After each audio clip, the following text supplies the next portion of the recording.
Hello guys, मैले बनाएको यो ओरियो केक लास्टै स्पोन्जी छ हैन, सफ्ट पनि छ हैन। सब के गर्छु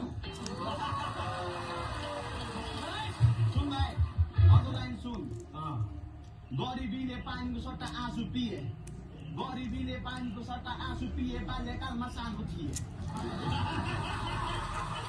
गाइस, यो चाहिँ मैले आफै बनाएको आउनु खान।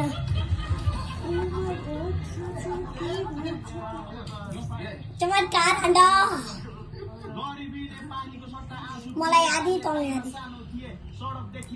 गाइस, मैले चाहिँ यहाँ के राखेँ भने तपाईहरुलाई सबै भन्छु एकछिनै। पहिला मैले चाहिँ यहाँ के राखेँ भने पहिला सुरु मैले ओरियो राखेँ, ओरियोको धुलो पिठो बनाएँ, त्यो पछि दुध हालेँ, दुधपछि दुधलाई मिक्स गर्ने मजाले, अनि त्यो पछि मैले बेकिङ सोडा राखेँ, बेकिङ सोडा राखिसकेपछि मैले एकछिन तातो बनाएर राखेँ।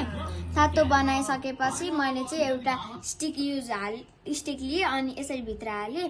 इफ तपाईहरुको स्टिकमा त्यो भित्रको आयो भने चाहिँ त्यो पाकेको छैन राम्ररी, अनि आएन भने चाहिँ त्यो राम्ररी पाक्छ। अनि यो चाहिँ कति मिनेटसम्म राख्ने भने 40 to 45 मिनेटसम्म राख्ने, अनि यस्तो बन्छ। अब म काटेर देखाउँछु गाइस।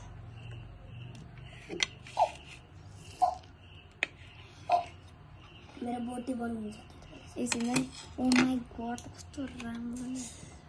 सो गाइस, अब हाम्रो हेर्नुहोस् कस्तो राम्रो केक बनियो। पहिला सुरु म मेरो बाबालाई दिन्छु, मेरो बाबा जानुभयो एकछिन रे गाइस। भाइले देऊ न पहिले। नाइ एकछिन बाबालाई दिनुपर्छ के।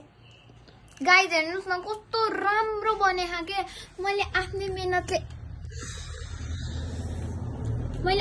मेहनतले बनाएको, हेर्नुहोस् न कस्तो राम्रो बनेको।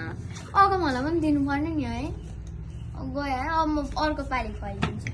जस्तो गाइस, अब चाहिँ मेरो 1K भा।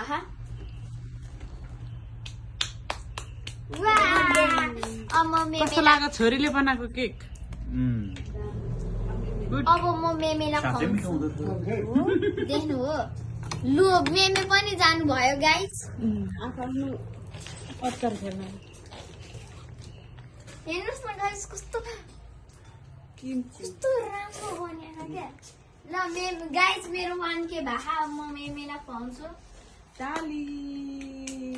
मेरो 1K चाहिँ होइन, मेरो फर्स्ट टर्मको एक्जामको फर्स्ट एक्जाम चाहिँ मिला नि त मेरो। क्या मिठो है। भिडियो बनाउनु त म मम्मीलाई खुवाउँछु। गाइस, हेर्नुहोस् मैले म सानीलाई खुवाउँछु गाइस।